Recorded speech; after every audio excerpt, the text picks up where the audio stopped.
কোটি কোটি শুকরিয়া যে আল্লাহ পাক আমাদেরকে অত্যন্ত পূর্ণ পবিত্র একটা দিন, তৎসংশ্লিষ্ট রাত, অত্যন্ত বরকতপূর্ণ একটা রাত, দুটা আমরা পেয়ে গেছি। এজন্য আমরা খুশি না দাদা? একদম থেকে আমরা সকলে বলি আলহামদুলিল্লাহ। অতঃপর দরুদ ও সালাম সরকারে দু আলম সাজ্জাদুল মুরসালিন ইমামুল মুরসালিন খাতামুন নবিয়্যিন দুলালে আমিনা শাহে মদিনা বুলবুলে বাগে মদিনা জনাব মুহাম্মদ রাসূলুল্লাহ আমরা অন্তর থেকে বলি সাল্লাল্লাহু আলাইহি ওয়াসাল্লাম। সম্মানিত উপস্থিতি, গুরুত্বপূর্ণ কয়েকটি কথা আপনাদের সামনে উপস্থাপন করব।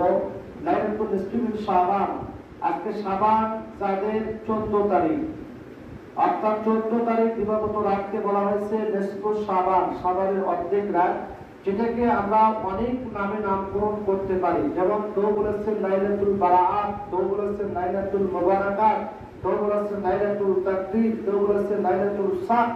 এরকম বহু নাম আজকে রাত্রিতে ঘোষণা করা হয়েছে।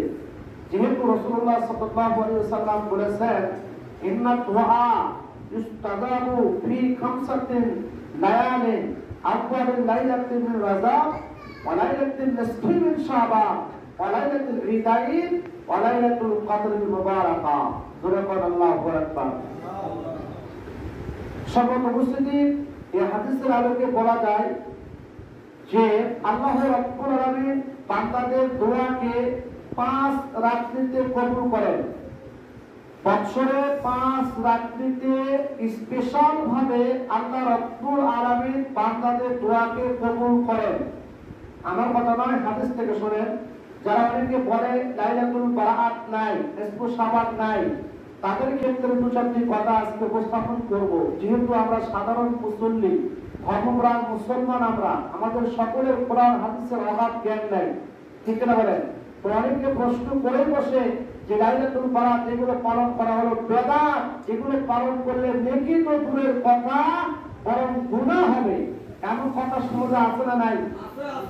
তো যদি থাকে তো সেই কথাটা শুধু আমরা শুনে যাব, নাকি তার দাঁত ভাঙার জবাব আমরা কোরআন হাদিস থেকে জানবো? আমার যতটুকু পড়াশোনা করেছি, গবেষণা করেছি, সেই গবেষণা থেকে আমি আপনাদের সামনে এক গাড়ি দলিল নিয়ে আসছি। যদি লাগে আমি দেবো ইনশাআল্লাহ, কিন্তু অন্তরের মধ্যে বিভেদ আনবেন না, সন্দেহ আনবেন না।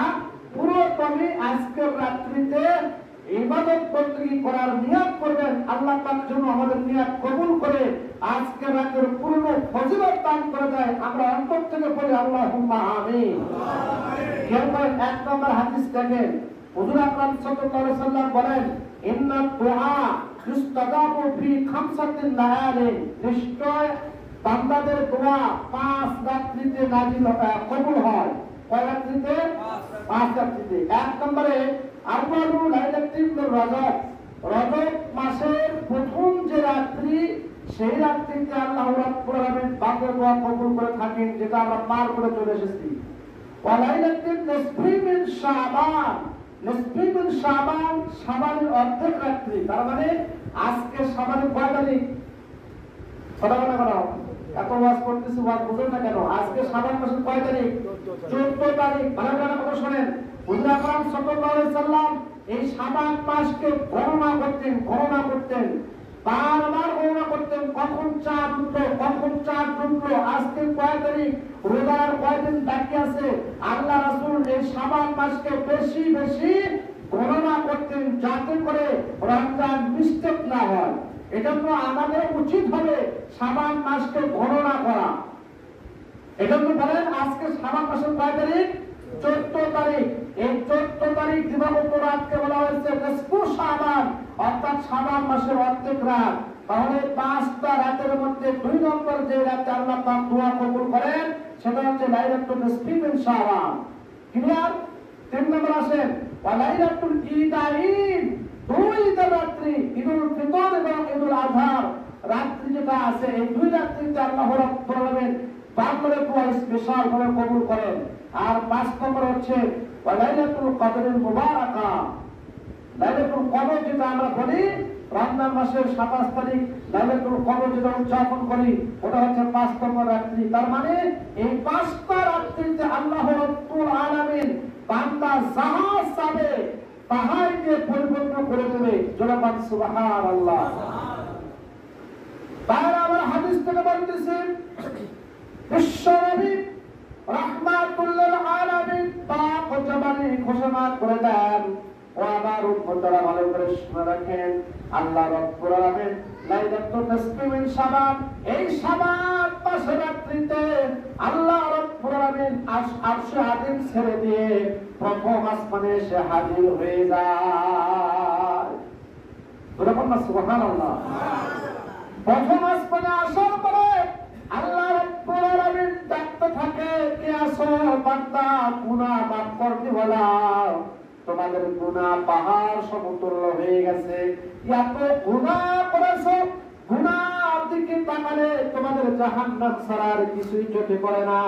তুমি এমন অনেক গুনাহ করেছো, দুনিয়ার কেউ না জানলেও আমি আল্লাহ পাক কিন্তু জানি। আসলে নাই, আমি এমন গুনাহ করেছি দুনিয়ার কেউ জানে না, আল্লাহ পাক বলে বান্দা ওটা আমি জানি। তুমি গোপন দেখেছো, আমি আল্লাহ পাক গোপন দেখেছি। আজকের রাত্রিতে যদি তুমি আমার কাছে ক্ষমা চাও, আমি আল্লাহ রাব্বুল আলামিন গাফুর রহিম নামের ভান্ডার নিয়ে তোমাদের কাছে হাজির হয়েছি। তোমরা আমার কাছে ক্ষমা চাও, আমি আল্লাহ রাব্বুল আলামিন তোমাদের তামাম জিন্দেগির গুনাহগুলো মাফ করে দিব। জোরে কথা কেন সুবহানাল্লাহ। গুনাহ দরকার আছে না নাই? কথা বলা আছে না নাই? হ্যাঁ, এক নম্বর পয়েন্ট। দুই নম্বর পয়েন্টটা আসে, আল্লাহ রাব্বুল আলামিন শেষ রাত্রিতে ঘোষণা করে দেন, কে আছো দুনিয়ার মধ্যে রোগাক্রান্ত ব্যক্তি, দীর্ঘদিন রোগে তুমি ভুগতেছ, এমন রোগ তোমার হয়েছে, এমন অবস্থার মধ্যে পড়ে গেছো, তোমার দুনিয়ার ডাক্তার, দুনিয়ার কোন কবিরাজ, দুনিয়ার কোন ডাক্তার ভালো করতে পারতেছে না।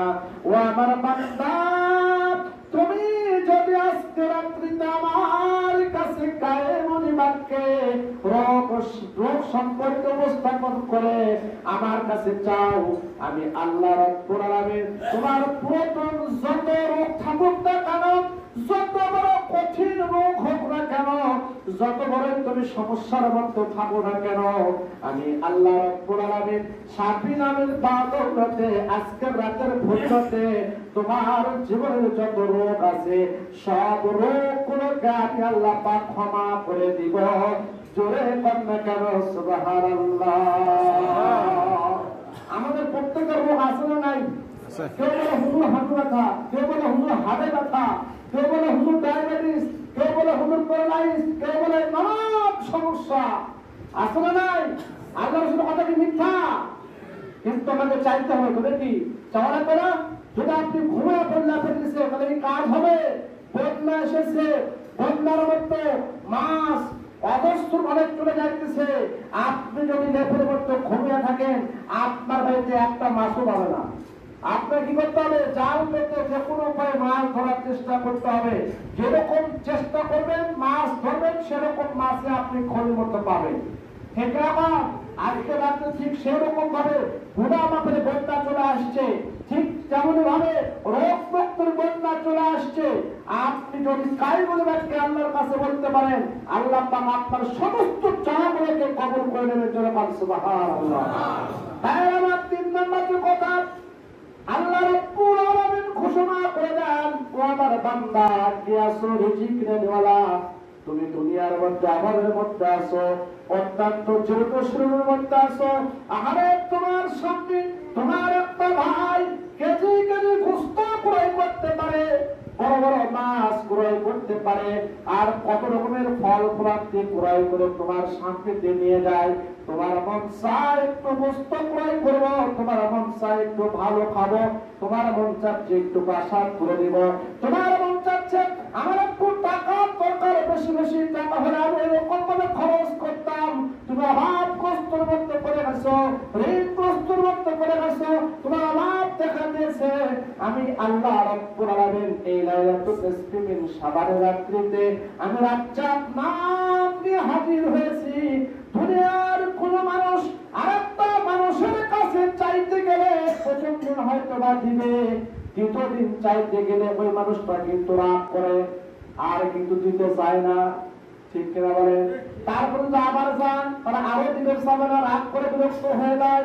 আল্লাহ রাব্বুল আলামিন ঘোষণা করে দেন, ও আমার বান্দারা, তোমরা আমার কাছে যত চাবে, যত চাও না কেন, তোমাদের চাওয়াটাকে আমি আল্লাহ পাক অত্যন্ত পছন্দ করে, অত্যন্ত ভালোবাসি। যত তোমরা চাবে আমার কাছে, আমি আল্লাহ পাক ততই তোমাকে আমি দিব। আমার ভান্ডারের কোনো অভাব নাই। জোরে কর না কেন সুবহানাল্লাহ।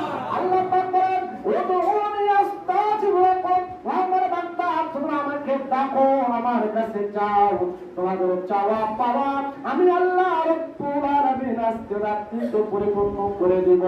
এবার আওয়াজ তো কর না কেন সুবহানাল্লাহ। আমাদের সবার টাকা দরকার আছে না নাই?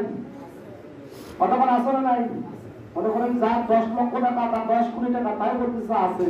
আর তার মাত্র শুধু একটা গাড়ি আছে, তাই করতেছে আছে। মানে টাকা কখনো কি হয় না, বেশি হয় না। কেউ যদি মনে করেন যে এই শিবগঞ্জে একটা বিল্ডিং করেছে, ও চায় বড় শহরে একটা বিল্ডিং করবো। আচ্ছা, বড় শহরের বিল্ডিং হয়ে গেছে, এবারও চিন্তা করে যদি আমার ঢাকা শহরে একটা বিল্ডিং হয়তো। আরে ঢাকা শহরের বিল্ডিং হয়ে গেছে, এবার তারা চিন্তা করে না, লন্ডনে বা আমেরিকায় ওয়াশিংটনে যদি একটা বিল্ডিং করতে পারতাম। অনেক এমপি মন্ত্রী তারা বিদেশে বাড়ি ঘর করতেছে, ইন্ডাস্ট্রি করতেছে, আমার তো হলো না। যখন ওর বিদেশেও ইন্ডাস্ট্রি হয়ে যায়, তখন চিন্তা করে কি জানেন, যদি আমার সামনের দেশে একটা বাড়ি হইতো, তাহলে তার অভাব কম না বেশি? অথবা কম না বেশি? তাহলে বেশি তার আকাঙ্ক্ষা চাওয়া আছে এবং থাকতেই পারে। ঠিক তেমনি আল্লাহ পাক বলতেছেন, তোমরা কে আছো রিজিক নেওয়ালা, রিজিকের দরকার, তোমরা আমার কাছে চাও। আজকে রাত্রিতে আমি আল্লাহ রাব্বুল আলামিন তোমাদের চাওয়াটাকে কবুল করে নেব। এজন্য আমাদের চাওয়ার দরকার আছে না নাই? নিষ্পৃহ সমাজে চাওয়ার দরকার আছে না নাই? অথবা আছে না নাই? আপনারা বলেন হুজুর দলিল দেন, দলিল।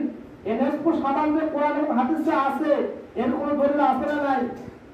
অথবা মানে আছে না নাই? তাই আমার তাফসীর আলোকে আপনাদেরকে একটা ঘোষণা দিতে চাই।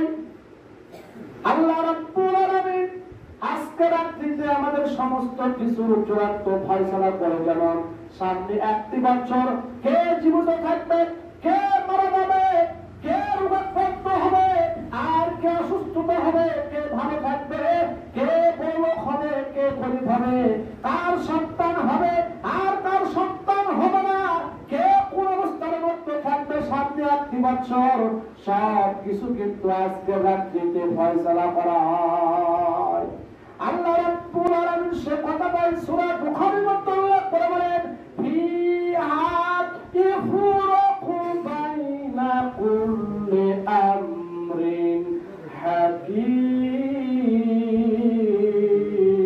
সুবহানাল্লাহু আকবার। আল্লাহ রাব্বুল আলামিন সামনে 1 বছর সব কিছু ফয়সালা এই লাইলাতুল বারাকাত রাত্রিতে করা হয়। আপনারা প্রশ্ন করবেন, হুজুর লাইলাতুল বারাকাত রাত্রি ভাগ করে যদি, আবার লাইলাতুল কদর রাত্রি ভাগ করে যদি, এটা কেমন কথা? ভালো করে শোনেন।